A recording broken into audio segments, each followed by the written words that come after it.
And we're off. Hey, everybody. It is September 25th, 2013, which means your rent's due next week. My name is Dan Boul. This is my friend Dave Raphael here from AUTAC.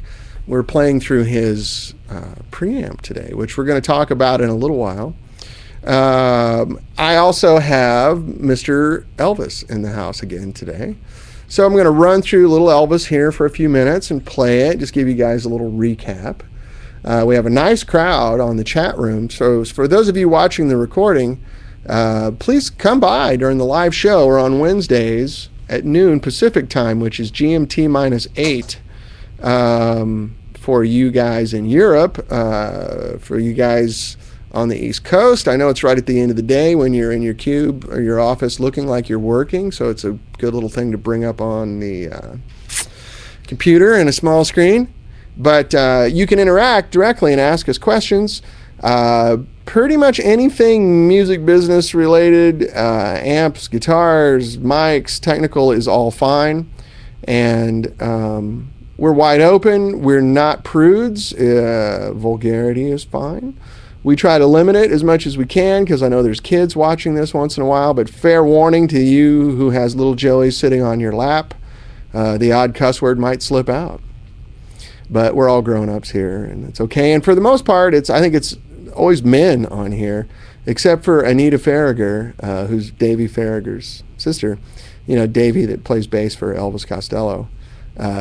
She comes on, but she's brave, and she's very thick-skinned, so we can take it. Rick, I'll tell you about AUTAC. It's AWTAC. We'll get into that shortly. Yeah, a little bit of fair warning, but hey, we're all guys, we're all grown-ups, you know. If you don't cuss, let me slam your hand in my car door and see what happens. I stole that from Red Fox 40 years ago. He came out and said, if you're offended by cussing and you claim that you never cuss, come outside and let me slam your hand in my car door and we'll see what happens. But we try to be gentlemen, but we're just not, so that's okay. Anyway, enough about that. We've been having a nice technical conversation here before the recording started, and someone was asking about what's the longest speaker cable you can run before you start to get some drop-off. I don't really honestly know. My opinion is that it kind of depends on how good your cable is. If you're buying a cheap cable at Guitar Center, you're probably going to notice it pretty quick. If you're buying a nice cable with low capacitance and really nice ends, it's put together well. For that sort of application, I really like Colossal cables. Brian Mendes makes those, and they're fantastic. And he does a lot of studios and a lot of tours. They go to him, and he does a lot of custom wiring for people. Bless you. Are you okay? Brett's over here having a seizure. Brett needs CPR. So anyway, let's talk about little Elvis for a minute. I'm trying a new vocal mic today. Does it sound any better to you? My good friend and bandmate Dina Carter lent me her. Hi, Brett. Dina Carter lent me her SM7, so I've got like this big broadcast mic. Oh my god. Nice one, man. Cut. It's all in the timing. It's all in the timing. It's a good thing I didn't mic up the couch. Check, please. Check over here, table 7. Yeah, I get these guys from New York in here, and they just fucking do whatever they want. I kind of like that, actually, but they're hilarious. Also, one thing before I go. I'm at Office Studios in Van Nuys, thanks to Brett and Bob Kulick. They let me invade their space every week. If you guys are cutting a record or doing a demo or something, this place is awesome. I'm sitting in front of an SSL AWS 900 right now, and they got a great live room. It's a cool swinging place. These guys are hilarious. Somebody asked who has a trumpet. Somebody step on a duck? But come check it out. I mean, it's very cool. Both very accomplished guys running the place. And anyway, I just want to say thanks to Office Studios. So, little Elvis. It's a pair of EL84s. It's a 12x7 front end. it's a unique circuit. I know a lot of you guys have heard this story, but I'm going to tell it again really quick. I'll do the short version of it. I was lucky enough to be involved with Jim Elliott, who did the history of JMI Vox amps, and he had a collection of 220 odd JMI Voxes. And for those of you who don't know, JMI is Jennings Musical Instruments, which was owned by Tom Jennings and Dick Denny. Tom Jennings was kind of the head boss, and Dick Denny was the guy who had all the ideas. And they had a head engineer named Derek Underdown, who was the guy responsible for making all this stuff work. And, you know, they would cocktail napkin out ideas, and Derek would make it work. And Derek was their head engineer from 1954 until 65 when they sold the company. And so those are JMI Voxes. Anything 65 and before are JMI Voxes. Those are considered the real Voxes. When they sold the company, the quality went down pretty quick. However, so we went through all of these amps for Jim over at our shop, and I became officially a Vox queer. And it was me and Brian Keyhue and a few other guys that went through all these amps. And we had a fantastic time and learned more about Vox than most of the people that ever worked at Vox, because we were the only people ever to have every version of every amp they ever made in one place. The guys at Vox never did that. So when Jim was releasing the book, right before, he handed me this prototype. He brought it over to the shop and he said, "Can you check this out? I'm not sure what it is. It's just in my collection. I bought it with a bunch of other amps." And it was obviously a prototype. Like, the chassis was actually nailed into the cabinet. You know, like it, and it had been soldered and burnt and holes drilled all over. It was obviously somebody's goof off prototype. And we looked through it, and I called Jim and said, "Jim, I don't think this is a Vox. It just looks like a mess, but it's got this really cool distortion sound." And he goes, no, it was a Vox. Let me look through my notes. And, you know, it's from like 20 years ago. And he goes, "Oh, this was actually Dick Denny's amp, who was one of the two co-owners of JMI. And it was just, he had his name on it. And for some reason, it was his amp." So I really, really liked the amp, and I took the transformers over to Mercury, and they did the computer analysis of the transformers and duplicated them for me. And I built a copy of it. So then Derek Underdown, the engineer guy, comes over for the book release party, and I pull this chassis out, and I go, "Derek, do you remember this amp?" "Oh, bloody hell, yes, I do." And he goes, "That was Dick's toy, and he had me fix it all the time." And I said, "Well, look, I really like it. The distortion's ridiculous on it." And I made a copy, you know. And he got all turned on and excited, and he took off his coat. He was an old English gentleman with a tweed coat with patches on the elbows and the whole bit. And he spent all day working with me and Mike Franciscini, and we got we built Little Elvis, which is 60% this prototype that they had from Vox, and it had a very unique transformer on it, output transformer from a company named Souder. And it's a butt stack transformer. It's not a regular EI stack transformer. The output transformer was a Souder. Yeah. You're kidding. Yeah. Well, Souder makes all the transformers for our products. Yeah. Well, Souder's still in business, but they do high-end stuff. Yeah. And no one had ever heard of it in the guitar world. No one's ever heard of Souder. You know, you get an English amp, you've got Drake and Dagnall and Woden and Haddon and Albion and you know, Parmico. Partridge, the king of them all. Yeah, that's right. And no one ever heard of Souder. And Mercury did a perfect clone for me. And so we put in a clean sound, we put in a tremolo, we put in the master voltage, and we came up with this really cool amp. But the key thing, the one little hook on this amp that I really adore, it's a really weird circuit. And like the phase inverter is similar to like a Princeton cathodiene thing. And it's bizarre, but there's this triode in there, and the grid's not hooked up. And Derek laughingly said, "Did you ever figure out what that triode does?" And I said, "No, we just know the amp sounds worse without it. So we left it in. We don't even know what it does." And he goes, "Well, it's a trick that I learned to fatten up a signal," because he was on the south coast of England during World War II in the RAF. And he said the Germans were constantly bombing us, and we had to figure out ways to heat up the signal to get it back to London without overdriving it, without distorting it. And it's just a little trick that I learned, and he explained it to me. I took notes on it. I still can't tell you how it works. All I know is it works. And so Little Elvis, that's how the joke came, because it's it's a 12-watt amp, but it sounds huge. And so it's hanging there as a buffer? It's there's signal passing through the vacuum, but it's just like there's no gain. But there's no gain on it. But it's just current. Right. There's no actual thing going there, but just fattening up the current flow on that particular place, and it does amazing things.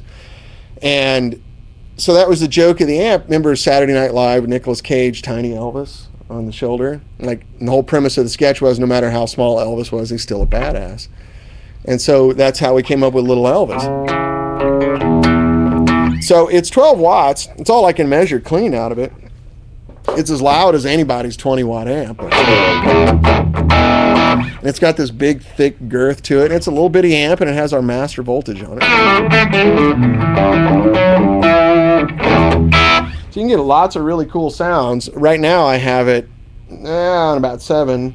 I can turn it all the way up.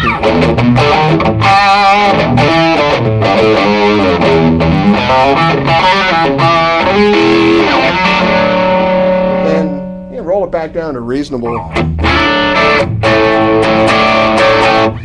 But then, if you turn that off, the clean sound, someone mentioned here, Elvis Costello has 3 of them. That's right. It's kind of just pure coincidence that Elvis Costello has 3 amps named Little Elvis.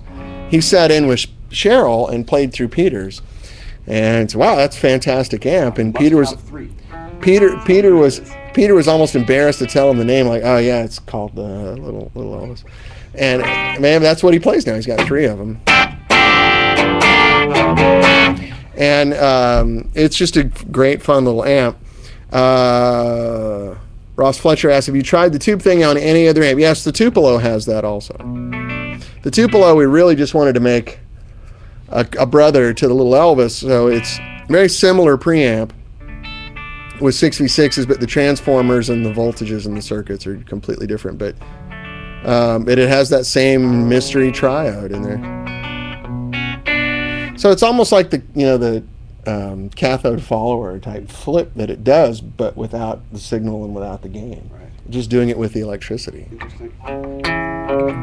So you get this, big sound out of this little tiny amp. I mean, the output transformer thing's like this big. Small. Yeah, and it doesn't saturate though. It's really, and most of our transformers are huge. They're just way too big for what they are. But this particular one, I just didn't want to change a thing. So out of all your Vox research, were you more of like a Haddon or a Woden guy? Woden is my favorite. Yeah. It's kind of weird though. I have a 64 AC30 that's dead stock, and it has an Albion power transformer, a radio spares choke, and a Woden output. That's the greatest hits. A Woden. Well, I figured out why, because when Derek came to the shop, he really got excited about what we were doing, and I took like 24 pages of notes, just asking him what's all the mistakes I can make. And at Vox's peak, they were making 200 hand-wired amps a week. Wow. And how on earth did you do that? And he explained it to me. They had 5 subcontracting houses, and they would give them a bill of materials. And use this. If you can't find it, use this. If you can't use it, find this. So they had like 2 houses that were their mainstay, and then everyone else got the spillover. So what would happen is one of the houses would go overbuy on Albion power transformers and then not get the orders. So they'd have them sitting on the shelf for a year. And then when the new order came in, like, well, we don't have to buy power transformers because we already have a bunch. We'll just go buy the Woden output transformer. So mine was dead stock, so I have this really oddball AC30. And it sounds good. I'm a big fan of radio spares output. I was just going to ask you if they ever used a radio spares output. They never did. I think if you look, there's the oddball one that someone had put in from like a blown up Vox, because radio spares was cheap back then. You could literally, it's a catalog, I blew up my AC15. They'd order a radio spares and put it in there, but we could tell it wasn't stock. Hence the name. Yeah, well, it's Britain's version of Radio Shack. Yeah. Radio spares that was in the JTM was a nice transformer though. Yeah, that's a good one. It only has a 16 ohm tap. Only a 16 ohm tap. Yeah. It's a nice one. It's got a really high impedance as well. The primary? Yeah. Yeah, it's I think it's 9K. I was going to say 8K maybe. 8.8. Yeah, 8.8 instead of straight 8. But the British had a big break from the Americans on their output transformer design. Brits always kind of designed their output, even their cheap ones were kind of designed with hi-fi in mind. Total hi-fi. Whereas the U.S. ones were just, lowest bidder. Leo Fender, bless his heart, rest his soul, the whole thing kind of was known for being a cheapskate. Just he ended up making really good amps from those, but they're completely different than American-style transformers. Steve Kirk, how you doing, man? So let me run you through Elvis really quick. I'm on the clean channel right now. I've got the tone kind of at noon and the volume a little over. And then I'll show you the tube tremolo, which we do. But if you want good classic British, you know, EL84 sound, it's got it in spades. You know. That sort of thing. It's got all that, you know.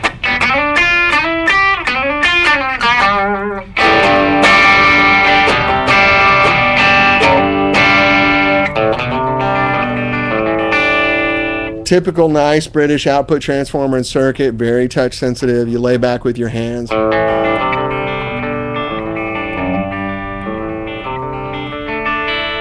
Even if I go up here, I'm out of tune a little. Sorry. That's my Elvis, Steve Kirk says. Even if I go up to the higher thing, you know.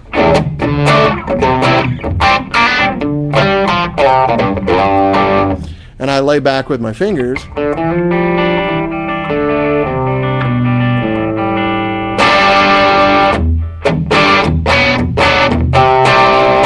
I'm going to get a tuner one day, and this show will be much more interesting, I swear.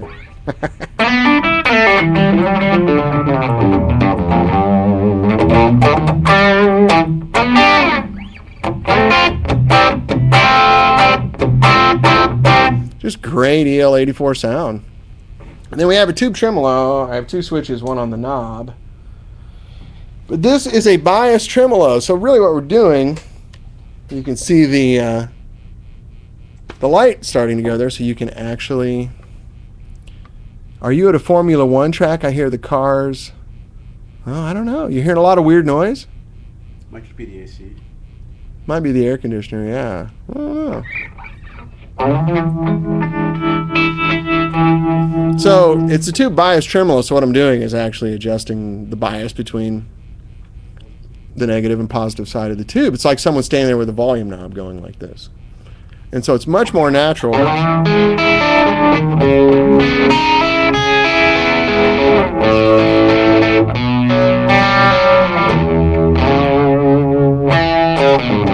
So what it allows you to do is pick through the tremolo.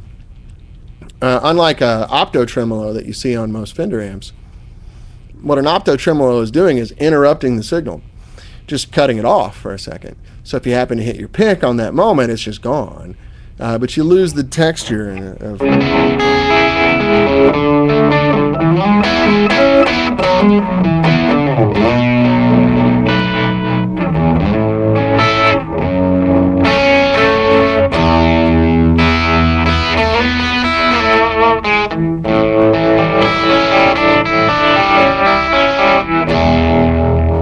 It's very fun. Also, with the tube tremolo, you can saturate it and make it nuts.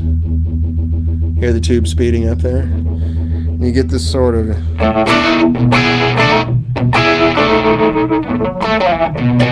almost like a Leslie cabinet kind of sound, right?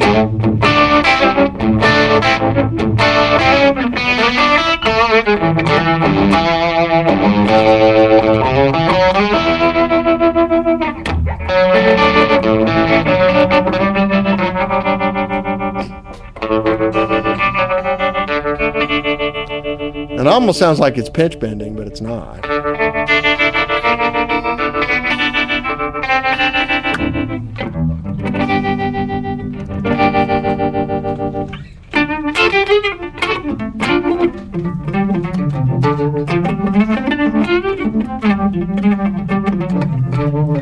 I know guys paying a lot of money for that effect.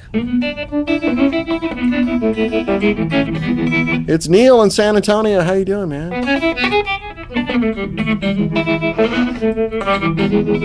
And then the obligatory thing I always have to do, you can really saturate it. And then what's fun, right? So this amp has the master voltage on it too.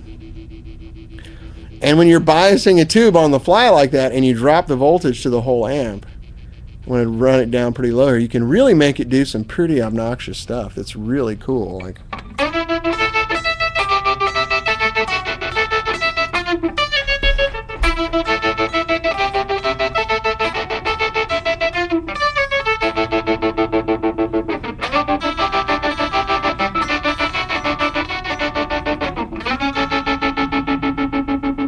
I love that sound. I think it's very useful, especially when you're on stage. I use it a lot.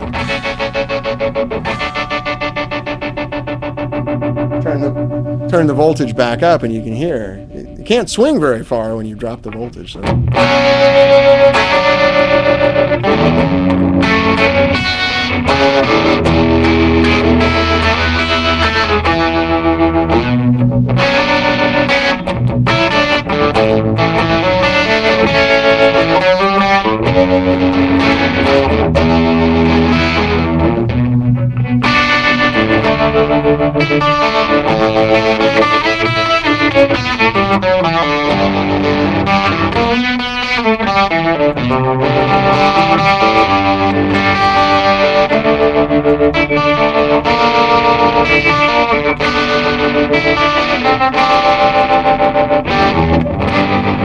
Anyway, you get the idea. It's very fun. And then you can control it here on a switch also. If you don't have your foot switch, you can just do it with the knob. I've heard guitar players out on the road forget things once in a while. So.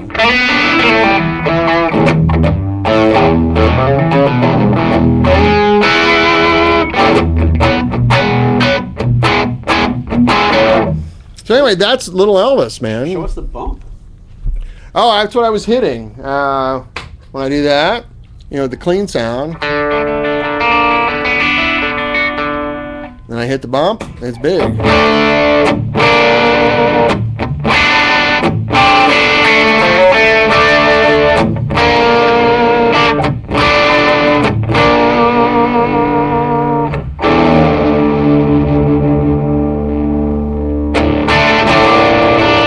Oh, I know what you guys always like me to do is the Neil Young thing here. If I saturate it, drop the voltage on the amp, you get the...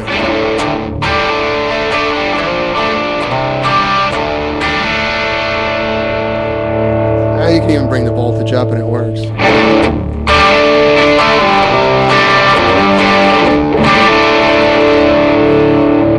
Big EL84 love, lots of growl for a 12-watt amp, huh?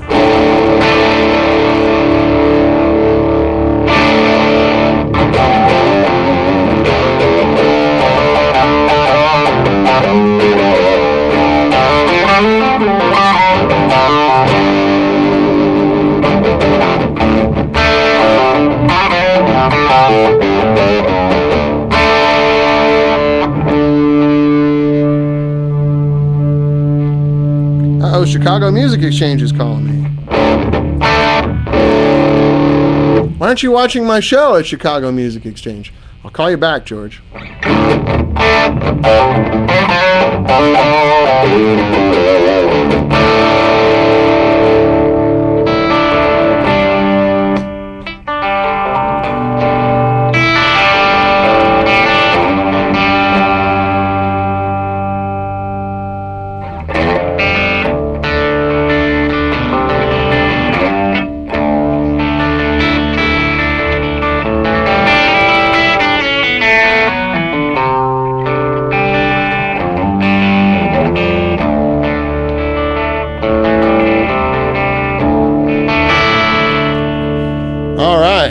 I'm just thrilled with my Little Elvis, and it's cool to hear it demoed while I can try to match your tone. There you go. I'm loving it. Thank you, sir. Another amp order from CME. I don't know, maybe. Hopefully. I just sent him some amps a few weeks ago.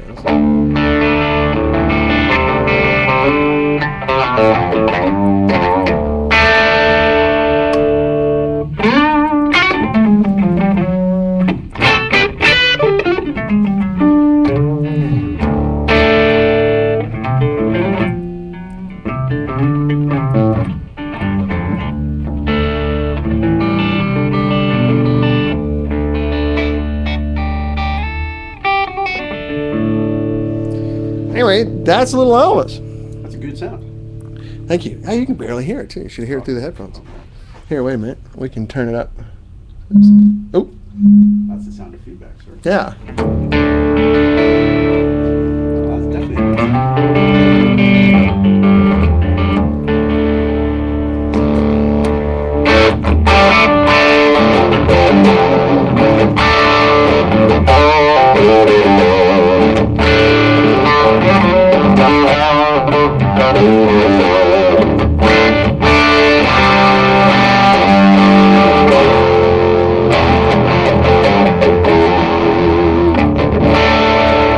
Pretty big sound for a tiny little amp. Which is kind of the thing today. Nobody wants volume. They want big sound and low volume. Or, you know, their cake and eat it too. Is the biggest thing that I hear people want is I want to get stadium rock sounds in my bedroom. It's always more fun to record a low wattage amp than some gigantic 100-watt thing. Yeah, that's right. So, I wonder if we can get your stuff on camera. No? Is this one? This one's not pass plugged it in. over. I don't think it's plugged in, that one. All right, so ladies and gentlemen, Dave Raphael, who's in from New York City. New York City!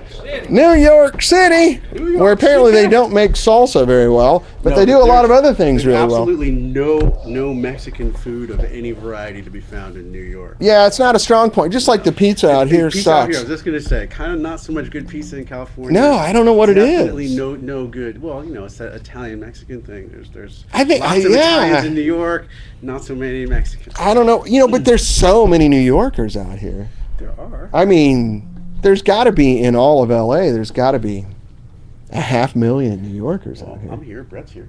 Yeah, these guys are both New Yorkers. Um, I've had some good pizza here actually, but you certainly need to search it out. but you don't get that New York pizza. And it's definitely not. It's good pizza. It's not New York pizza. And do you know how to tell? Oh, wow! I got some. yeah, man. I got to hear this so I make sure I'm talking into the mic. But yeah, I got some serious wonky hair going on. Do you know how to tell if the pizza is nothing like New York pizza out here? It says New York style pizza on the place. Style pizza. Yeah. That's when it's there's nothing close to New York pizza here. It's It's the whole discussion on bagels and pizza, both which contain bread. the water and the flour. Yeah. Water. It's the water in New York. And there's a place in my neighborhood called Joe Peeps. And the guy claimed that he was bringing in flour and water from New York. I went to college with a dude. And it's like who was Chicago convinced. pizza. It's Yeah. like, do you know how much water weighs? Yeah. For you to truck water across the country, your slice of pizza would be $13. Yeah, it's- You're not doing that. At It doesn't make any sense at all. Totally not But doing it. having said that, Joe Peeps is great pizza, but it's just not New York style pizza. I kind of like the Abbakini Pizza Company in Venice. They always made really good Yeah, pizza. there's and those guys are from New York, which is the only reason why they get the. Yeah, there's a family in my neighborhood called Mazzarino, and they have a place, and they're from New York, and their pizza's pretty darn. I'm salivating now talking about this. Pizza time. Pizza does sound mighty good. I know, and I can't eat pizza for We a gotta go while. around the corner for barbecue. This still has not happened. I'm ready. We were switching gears from Now, pizza to barbecue. speaking as someone with some redneck haven't done DNA, that. there are decent barbecue places. Not Have great. you been to Hoggly Wogglies? Yeah, You like it? the sauce is kind of eh. Yeah. Well, you're getting it from someone who would. know Well, that's the about thing. it. Like you guys. To me, Hoggly Wogglies is like, wow, that's. Oh really no, okay. no! I can take you to a much better place in my neighborhood. Yeah, it's just like you guys grew up eating Ray's Pizza, and you think this is pizza. That's the way I am with barbecue. It's like, but growing up in Missouri, we had Kansas City style, which is the sweet hickory, which is good. You grew up in Missouri. Yeah, Columbia, Missouri, right in the middle of the state where the college is. But anyway, enough about that bullshit. Yeah, seriously. Let's talk about AUTAC. AUTAC. Awesome. AUTAC. Well, earlier we talked about profanity. I'd like to let you guys know that the original name of the company was the fucking awesome transistor. Oh yeah, it was amplifier FAUTAC. company. Yeah. FAUTAC, and that made a really terrible anagram. So then we figured, like, well, we'll lose the first word, and we'll just be the awesome transistor amplifier company. So we're building a recording console, so we needed a good anagram because Yeah. KDAC. Most people don't realize is an anagram of the designer's name. So Oh really? I think so. Wow. I think it grew out of that a little bit. Right. So, we're not building a KDAC, but I kind of like the idea of a good anagram. So now we tell- are AUTAC. Tell me about the preamp we're in right now. Well, the preamp is like, let's see, I can't recall how many transistors are in it, but it's few. It might be a four or five Yeah. transistor circuit. It's tiny. It squishes and compresses. It's not necessarily super wide bandwidth, Mhm. so it's really good for like voiceover applications. Sure. It's really good for a microphone stuck against a guitar cab. I was gonna say you have a It's- really hot signal. It's Yeah. really good for a microphone stuck in front of a kick drum. It's just a really thickening Uh-huh.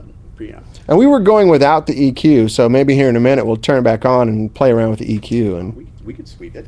now, do you have a website? We And- do. It's awtac.com. AWTAC.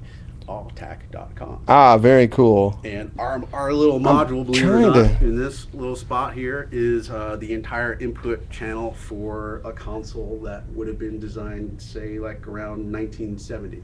Oh, okay. It's not really a copy of anything, but we looked at. Hey, Brett. Sorry to interrupt you. Can I'm not getting much out of his mic, and I got his channel just pegged.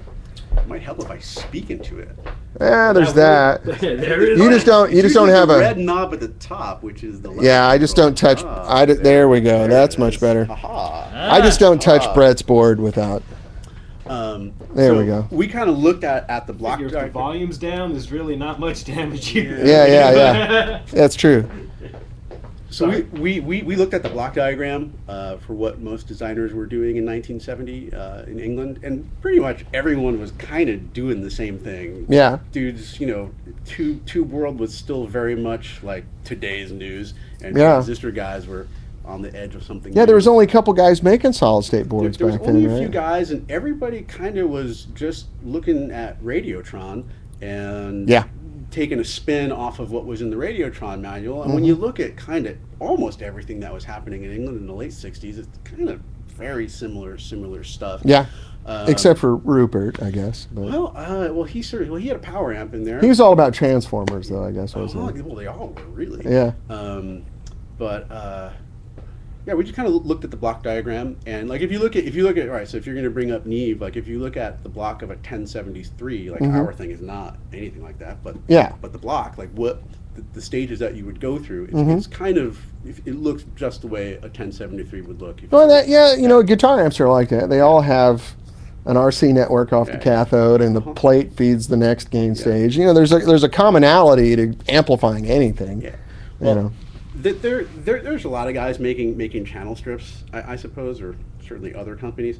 But we've got like what makes us a little different is we've got a buffer stage, kind of maybe like the stage we talked about earlier. That's just sitting in there. Mm-hmm. Right. It was used as a send in like all those consoles had an aux. Usually. Sure. Yeah. And in a design like this, because there's only two jacks on the back, there's really no reason to put a send amp in there. But we've got one just working as a buffer because it always sounded better with it in there than with it out of there. So Yeah. it's pretty much, there's some circuitry in here that isn't necessary, but everything we put in here, it sounded better with it in there. So we kept It jamming all stuff in factors there in, until we like ran out of room, basically. I get that with my products. Oh, could you make me an amp that just has this one channel? Like I can, but it's not going to sound the same. Well, why not? Because you got all the other stuff hanging on the circuit and working with the power transformer, and everything else. So Absolutely.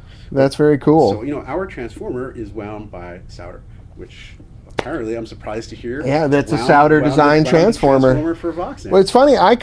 Since you know those guys, I would like to talk to them because I tried to contact Souder, and I just got their generic sales rep guide that says, Brian spent a solid year with me. yeah, they weren't tweaking this interested in thing talking to until- me. Oh, So that- I that's just, I'll rectify that. I just took it to Mercury and said, copy this. Oh, I would. they haven't very made- easy to do that. I don't think they've made this stuff for decades, but I mean, they're not complicated. I called them up. I'd be like, "Hey, man, like, what was happening in 1970? I need something that, Yeah. that you would have wound then." This transformer would have been from 1963 1963, for two EL84s, because they were doing stuff for home audio. right? If you had a 2EL84 tabletop radio, you might have had a Souder output transformer. Without in it. exploding people's heads. Oh, please do. Without exploding people's heads. The real problem that I've encountered in custom transformer design is the materials that we have today are almost too good compared They to can be, yeah. the steel that we have. Like no one, certainly in 1962, it would be very difficult to believe that anyone was using grain-orientated steel. Well, it was all hand laminations, annealed too. right? So yeah. it was hand annealed, and it was, I think post-war, there's a really good argument that a lot of the steel that was available in Britain was likely scrap. A lot of the Oh, sound yeah, it's all surplus. in Yeah. recording consoles that we hear, and in Marshall amplifiers, and in Vox Oh, amplifiers. everything. There's a really good argument to be made that before that was making sound in your amplifier, it might have been part of a wing of an airplane Yeah. or the side of a boat. Or it's just surplus More steel surplus, laying there yeah. in containers. Yeah. Same with like Fender, especially. They're infamous for that. Most Fenders, up till about the blackface era when they got really big and had to start making a lot more amps, was all World War II surplus stuff. They would go down to auction yards. You know, being in Southern California, we've got tons of Navy bases and military bases. Yeah. And Leo would send guys over to auction yards and oh, what is this? Oh, do I want to go shooting after the show? Oh, I can't today. Brett and I are gonna work on a country song together, which you're welcome to come over and check out. Are you much of a rifleman? Well, I'd like to shoot shotguns. Shotguns. I like to shoot skeet and sporting clays. So I used to be a high power competitor. Yeah, well, Miles, who I'm surprised he's not here today, is a really good friend of mine, and he's a vet with astonishing gun skills, and he really loves it. So you guys could probably. I'm not really good. It's really weird. I grew up hunting, like bird hunting. So if you have a moving target, I can pick it off with anything. Sure. But you set me still and go shoot that, I kind of go. I don't know. I can't shoot with two eyes open. So shotguns. Yeah, I can't shoot with one. Yeah. I'm all about laying on the ground with one eye closed. Oh yeah, no. I mean, I can literally shoot a running rabbit with a 22. Right. But if he stops, I'll miss him. Yeah. But I like to shoot skeet and sporting clays. And Miles is a shotgunner also, but he's really into pistols and rifles and stuff. So you'll meet him if you're going to hang out in LA for a while. He's around. Anyway, thank you, Miles. I appreciate it. I'm going to play some guitar, and we're going to cut some tracks, I hope. But anyway, where in the world were we? We were talking about, World War II surplus, Brian Leo Shire Fender. and surplus, and Leo Fender buying cheap stuff. Leo Fender would go down to these auctions, and they'd literally say, here is a container, and it has transformers. And you buy the whole thing for. What can we build with this 2-ohm output transformer? How about a basement? Exactly. That's where you get all these weird things. Weird. And it wasn't until they got big, because Fender wasn't huge, till the early '60s. They were a good sized company, but they weren't like this behemoth that they became. Could we take a moment to dispel the 59 basement in JTM while we're on this topic? Oh yeah, I've talked about this on the show many times. Like yeah, the 2-ohm versus 16-ohm feedback. Well, there's that. I mean, at a macro level, it's a good. That's always where I go left with it, because it's like, man, because they look similar on paper, obviously. Well, you're a transformer guy. You understand the benefit of going to 16 ohms over 4 and 8. Different. I mean, well, you get different. You're using the whole transformer also, but so different. But they are exactly the same, except feedback. They're feedback, but they are exactly the same except for the transformers, the tubes, the resistors, the capacitors, and the voltage, and some key circuit designs. Other than that, they're basically, if you draw it on a piece of paper, they're exactly the same, and when you look at them in the room, they have nothing to do with each other. So they are exactly the same, and completely different, except for a few minor factors like everything they're made out of. Everything they're made out of. But taking feedback from a 16-ohm tap is a whole world difference than taking feedback from a 2-ohm tap. Right. These are different global sounds for your amplifier. Not to mention that the amount of difference there is between a WEMA cap and whatever those blue Astrons. The difference between mustard caps were probably the greatest difference of all. Oh yeah, that's right. I'm thinking Vox, of course. Marshall is the mustards. Yeah, mustard. Yeah. And they're different composition to begin with, but they're also different physical structure, which changes the way they work. And one's polyester, one's polystyrene, I think. Polypropylene. You're right. Yeah. Astrons were polypropylene. Right. And the mustards were mylar. That's right. But the Mylar isn't it like just straight up polyester though? Is it? Anyway, they're whatever it different. is. Yeah, they're definitely different. And then the big giant caps that were in the fenders, I'm blanking on the name now, but the original Marshalls used Erie caps. Erie resistors, and then they switched over to carbon films later. But they sound really different. They react differently. They react differently to voltage and to signal and everything. So They both sound really good, though. yeah, they both sound great, but they're not the same.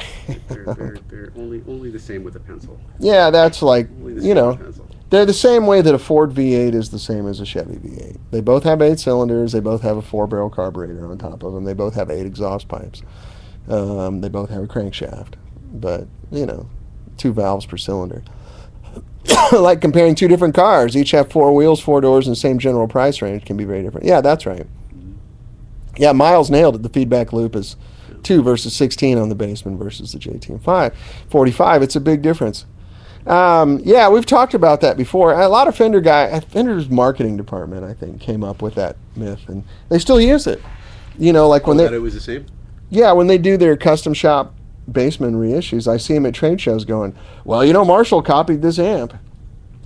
Okay. Yeah, they did and got it way different. Well, you can't buy those transformers in Britain, and those tubes didn't exist at the time. Well, also the radio spares transformer that was on the JTM 45 has like 13 interleaves, and it's wound completely different. It's this tall, right?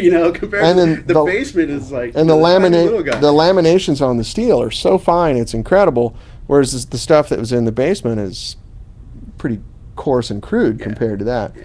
But either way, they're both cool amps. So anyway, blah, blah, blah, blah, amp nerd stuff. But transformers are what it's down to. And, we have this conversation a lot on my show because I only use the 16 ohm. Mm-hmm. Everything I make is 16 ohm. Because to me, and it's all personal, but 16 ohm just sounds better. You get more detail. You get more touch sensitivity. You get more harmonic content. All these sorts of things, it seems to lay down more naturally.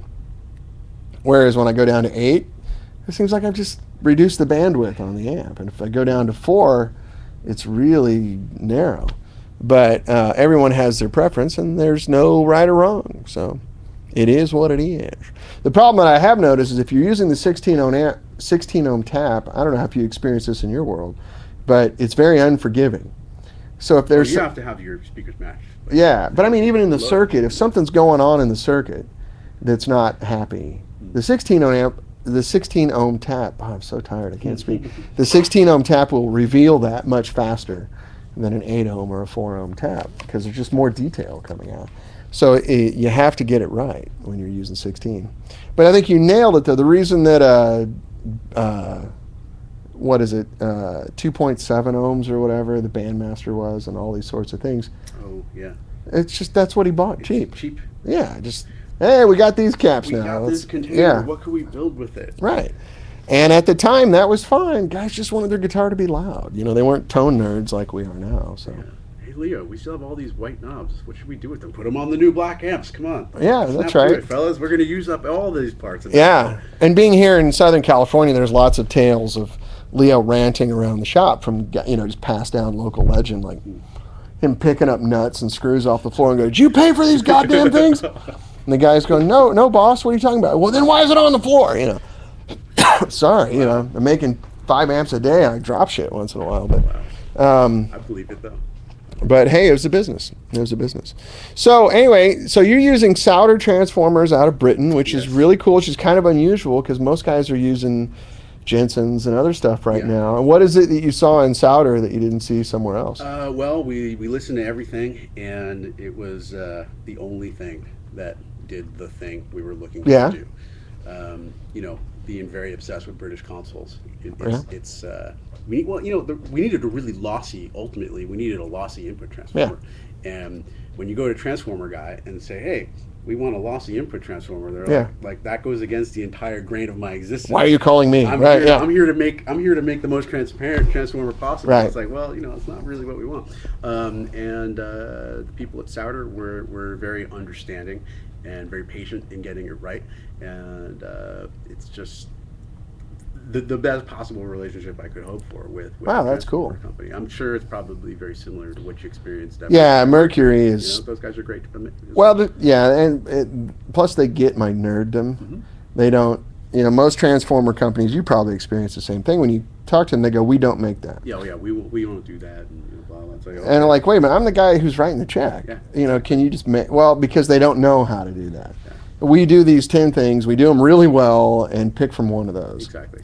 And that's the way every other transformer company is that I work with. The only one that I can really do custom work with is Mercury. Yeah. And then I can, It takes a certain presence to want to attempt the custom work. yeah. And I think the people at Mercury are way up to that challenge. Yeah, and they're guitar players too, so I can go. I don't have to use technical terms. I can show them. I can bring. Right. I bring prototypes over the shop and go. Here, how when I do this, it goes. And he goes, oh right, I know exactly what to do. I don't have to know the way to describe it. I can show him, and then he'll go, okay, sit here, and they'll go run in the back and wind one, and That's customer service. yeah, I mean, they have to. It's like still with hot lacquer on it and everything. And an hour later, all right, we'll string it up really quick and try. And they're fantastic. I mean, you pay for that though. I mean, Totally, but- it's an expensive thing. We have a solder wound in England on the input, and the output is a company called Crimson, and they're from Wisconsin. Oh, please forgive me if you're watching Crimson. They're from one of the cheese states. They're somewhere in the upper Midwest. I want to say Wisconsin. And they're winding our output transformer, which we're also going to use in this compressor prototype. That's what I'm really curious to hear is your compressor. I mean, your Compressor preamp has already is- proven itself. Yeah, So the preamp is rad, and it's an entire console channel strip, not just the preamp, but there's also a 3-band EQ, and as we mentioned, a buffer amp hanging in there. Mhm. There's a line stage, so you could use this for tracking your record with a microphone and mixing it from Here, your. let me from hold your this up to converter. the camera so guys can get a really close look at it here. You can see the preamp is over here on this side. I always get this backwards when you're looking at the thing. AWTAC, AWTAC, which is the Yeah. anagram for. Obviously, this is your working box. It's a little scratched up. but Yeah, that's our demo box I drag in the trunk of the car all over Yeah. the country. That's cool. And then we have another one of those plugged in to my lunchbox, actually, which is here, and I've got a couple of other preamps in it. And so far, it's great. We could. I'm kind of running out of time, but are you going to be here next week? No, but I will be back. I'm not actually sure I can do the show next week on Wednesday. How come? I have an appointment I cannot get out of. We might have to do a Thursday one. Is that going to be okay? Yeah, which really is no never mind, but No Thursday, no Wednesday. Oh. I know. Well, last week I did it on Thursday, or 2 weeks ago. That's true. Yeah, the guys don't. Back. The guys are amazingly flexible. Steve Kirk, are you here next Wednesday, Steve? Is that it? I just found out I got something on Wednesday. I got to check the time schedule. I'm not sure I can get it done. However, one of the other options is, Brett, you can just do it No. if you want to. Oh, Brett's a star. You Yeah. take control then. Anyway, we'll sort it out. Be that as it may. I got this thing I can't get out of, but I don't know the schedule on it, so I'll know for sure. And it was just brought to my attention last night. So yeah, very Howard Johnson brings up a good point. He says we're musicians, Howard and Johnson was right. yeah, that's his real name too. He's a good friend of mine. He's hilarious, and a sick singer. You got to hear this guy sing. He said we're musicians and don't have real jobs. Yeah, that's a good point. So we can be flexible. But anyway, mic up some drums next week. Then yeah, we could do that. And we're gonna play "Smoke on the Water." Nice. Yep, Nice. in the proper key. Right. And then we're gonna play "Gimme 3 Steps," and then we're gonna play "Living After Midnight," and then we're gonna do "The Devil Went Down to Georgia." Only I don't play violin, so we're just gonna let you guys imagine those parts. No? You know, I could sing "The Devil Went Down to Georgia." Actually, I know all the lyrics too. Flexible. Why is the question? "Smoke on the Water," only 2 strings at a time in G. Hey, Neil gets it.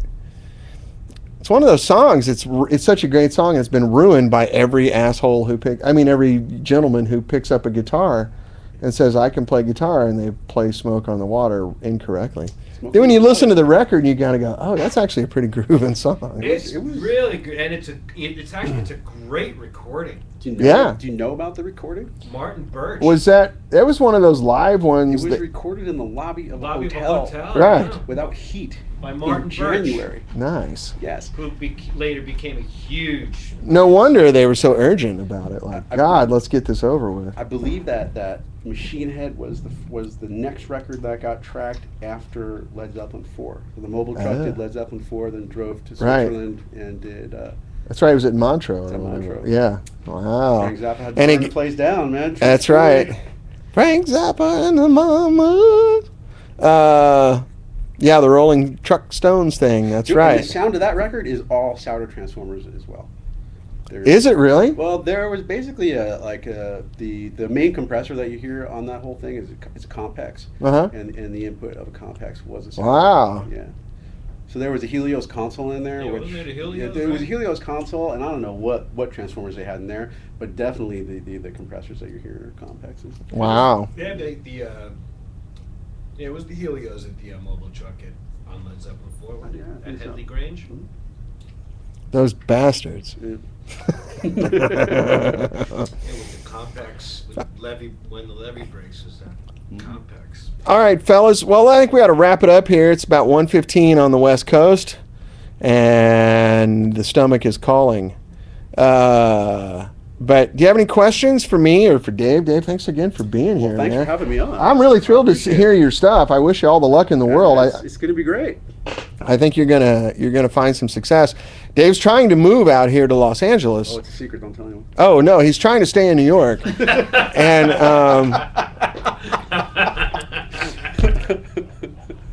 cut. But check out the stuff, and then when you got the compressor done, when's the next time you're out here? A couple weeks, I think. Oh, okay. Well, Yeah, you know what? Why don't we?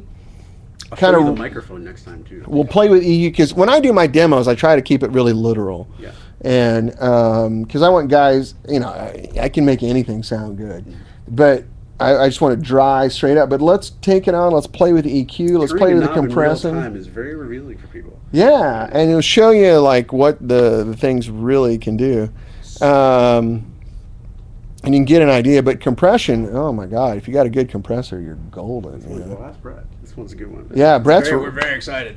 Yeah, Brett's excited. Brett's raving about it. Let's go. I should talk to you. I've always wanted to put studio quality compression in an amp, and it's my humble opinion. A lot of my favorite rock records Yeah, man. are really the sound of a compressor.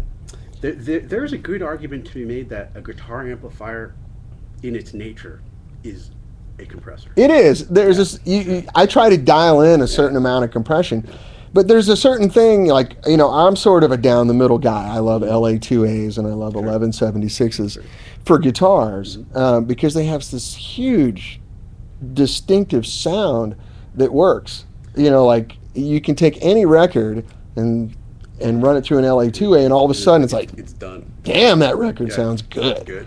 You can, any studio situation, you put an 1176 over the guitar tracks, they get broad shoulders and they feel big, and you can hear all the quiet stuff, and the big stuff doesn't jump over the song. If you could take like a 175, like a UA 175, just figure out how to get off the phase inverter into a Mewtube, and then Yeah. feed the output stage with that. Yeah. You could have something going on there for sure. Well, I think we should sit down and talk about it. Yeah. Either that or just making a pedal, that has real compression, because most pedals that I see, the compression is so bad. It's just like, It's hard to do. I mean, it's like, hey, I'm going to kick on my compressor. It's like, what the hell? I mean, that's not compression. I mean, if you need compression that much, learn how to play the damn guitar. But, Right. Anyway, yes, a real compressor pedal. I mean, there's a few good ones out there. I don't mean to throw a broad net like that. There's a few decent ones. I have the OB1 compressor from Strymon, and it's really usable. It's really good, but it's nothing like, like I go do session work now once in a while for my friends, and half the time I'm plugging directly into the front of a compressor because it's all on Amp Farm or whatever. Right. And The DI on our box is insane. oh If really? you're doing some direct guitars, Oh yeah. We should do that on here. And check it out. Yeah. It's a proper 10K load for Yeah. pickups. Yeah, X266. There's a bunch of really good compressors for guitars. But I mean, one of my favorite little noodle amps that I have is a Gibson L5 from the 70s, and it just has a one knob compressor on it. And man, when you're just goofing off, you can just die. It's just like, oh, this amp it's a solid state amp. 5Y3 might be the best compressor ever made. Yeah, That's sure. That's kind of my thought. It works. Turn it up to 10, and whoop. Yeah, we're out of here. And we're squishy. Yes. But anyway, how much is it? How much is what, Howard? My stuff? Oh, yeah. Yeah, what do your preamps go for? What's the list price on them? The list price on these are $15.99 a piece. Oh, really? That's not bad. You can, With EQ. With EQ. With and EQ. A mic pre and a line amp. And a lot of switches. And the other thing that I've neglected to mention is that if you had a couple of these, you could bus them all together and mix right through them. There's a LCR mix bus in every box. So wow. It truly is like... It's a really high-functioning piece of gear, It's one channel of a console minus the long-throw fader, and this knob here is just the rotary fader. So it's everything that your one strip console is doing there. For $1,500, that's pretty strong. $15.99. And there's a dealer list on our website. We sell direct, and this compressor's coming soon before Christmas. Right on. Sure. Well, I look forward to that. Yeah. Because, I mean, the circuitry that's in a one-space 500 unit, how hard would that be for me to stick into this cabinet? Yeah, man, you got all kinds of room in there. I know. I mean, relatively speaking, you're working in a micro space compared to what I am. The biggest challenge is not how to make it sound good, but how to fit it all in there. Yeah, I wire one of those things if you held a gun to my head. Yeah, you run out of space quick. Anyway, well, there you have it, fellas. Yeah, it's $15.99. That's correct. If you buy 10, you get a discount. You get 2 free. Yeah, you get 2 free. That's right. Yeah, compression is fine. Compression is to me, again, it's all just opinion, so take it with a grain of salt, but the use of compression is the art form in recording. It's why good recordings sound amazing, and everything else sounds the way it does. It's pretty tough to do it right. Because you look at guys like Andy Johns, he mic'd up guitars with 57s. Arguably the worst sounding microphone you could use for a guitar. For sure. But because he knew how to run a console, he knew how to use a compressor intelligently, he made it sound immense. So unfortunately now there's guys going, well, Andy Johns did it, so I'll do it. Well, you're not Andy Johns. It's like, Tiger Woods could take my shitty old golf clubs and hit the ball 350 yards, but I can't, No one wants to talk about Bill Halverson. And like Bill Halverson is like a great hero of mine, but kind of also might have robbed Crosby, Stills and Nash of being like the greatest rock band that ever lived, just because of the way the record was mixed without a kick drum on it, so they could be this kind of pop. Yeah, well, it was still the folk thing. But there was there was a riotous rock band occurring that sort of never really poked through the mix. But if you listen to like Stephen Stills is like hardcore rock and roll. Stills is next to Page in my book. Yeah, the last song on Deja Vu. Yeah, he's a new guy. Everybody, I Love You. The last track on Deja Vu. Yeah. If you want to understand how to compress the hell out of something and have it sound amazing, listen to that song. Yeah. That is like the very beginning of people really going into like, what does this knob do when you turn it on? Oh, sure. Everybody. I mean, if you're a fan of like, extreme compression, like guys using it as the art itself, you look at like, Queen records, ELO records. I mean, those are compressors that have skid marks on them. I mean, Todd Rundgren, a wizard, a true star. Yeah, Todd Rundgren. 71. Yeah, exactly. And that's a crazy sounding record. Yeah. Compression on that. What's the one? What's the cover record you did? The Beatles thing. Todd Rundgren. I'm blanking on the name. What's the Rundgren record where he wrote a bunch of tunes that were supposed to be Beatles songs? It's like disgracing the Beatles or something. It's like this really hilarious name. It's a fantastic record. He just decided we're going to sit down and write a Beatles record. Okay. And those guys were using like Joe Meek compressors and all this homebrew stuff at EMI. Yeah. And he set out to like every song is different periods of the Beatles, and it was just the compression was the thing that he used. Cool.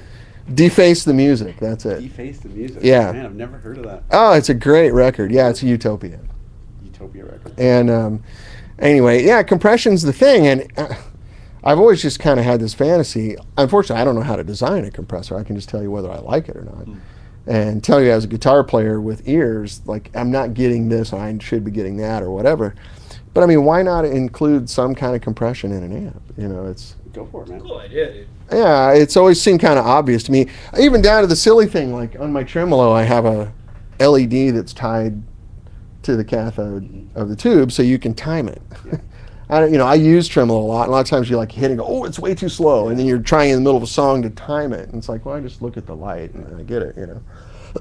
But yeah, you know, like a two-knob compressor, If you did it with a attack and release. If You you know? did it with a Mewtube and threw a jack on the back, I can and- do it and- solid state. It'd probably Well, be fine. You could do it solid state. I think you'd Yeah. have like people fiending over it if you did it with a Mewtube. Yeah, Of course, I'd have to it's charge a a lot more fortune. expensive, Yeah. of course, but Because you're talking about transformers, and Yeah. you know, Yeah. it's a lot of voltage. But anyway, just a thought, which to be continued. could be a good We'll one. we'll do it soon. So last call, fellas. Any other questions you want to? I would like to know how bees make honey. Oh, That's a question I would like to have answered. If any of you guys know how that works. I think they wrote a jazz song about that in the '40s. Anyway, let's fall in love. So anyway, there's that big mic I used today. I kind of turned away from the mic too much, I think. But reverse engineer the L5 comp. It's not a real good compressor that's in that L5, but it works. It's functional, and I'm happy with it.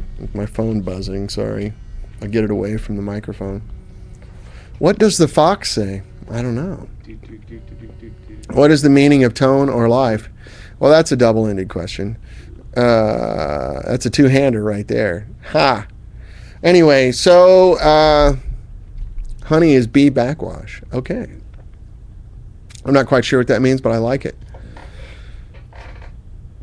Hey, Dan, how about the show? You talk about where you have interviews with people who may not want to come in on 60. Yeah, we're still working on that. We're trying to find a static place where we can set up and do it, and it's all in progress. Probably, hopefully, get something going by the end of the year. But I'm talking to a lot of people. A lot of people have agreed to do it. All those sorts of things. So, but I have to get a room. I got to pay for a little help. You know, all those sorts of things. So, unfortunately, I'll be charging you 99 cents to watch it. But 99 cents, come on. But there will be some expense involved in it that I don't have now, so I have to cover that. But anyway, okay, I'm giving you guys a sort of 15-second window here. Oh, crap, 99 cents. Yeah, you can handle it. Don't worry. Be well. Yeah, I'll give you a subscription. If you subscribe, I'll save you some money. 99 cents, come on. It's like, you know, the waiter would throw that back in your face if you left that for a tip. Discount on a year buy. Yeah, that's right. Very good. Well, on that bombshell, I'm going to go ahead and sign out. Thanks again to Dave, and look for Attack online if you're checking out stuff. Do you have any big dealers like Vintage King Audio or anything? Not at the moment. I know those guys. If you want me to introduce you to them. I know them. I think they have a demo unit in their hands at this moment. Oh, okay. Evaluating it, so Oh, cool. perhaps a good word can help That's us out. yeah. I know those guys really well. And there's Brett tuning up his trombone. I thought we were wrapping it up. I was saying goodbye. Yeah. Did it. Yeah. All right, fellas. Take care. Have a good week. I'll see you next Wednesday or possibly Thursday. There's Brett. He's going to go throw away his tissue right now. This is a high-class show, fellas. That's what I'm talking about. Nothing but class and dignity. And, oh, my God, what does that sound? Okay, we got to go. Talk to you soon. Take care. Toodaloo.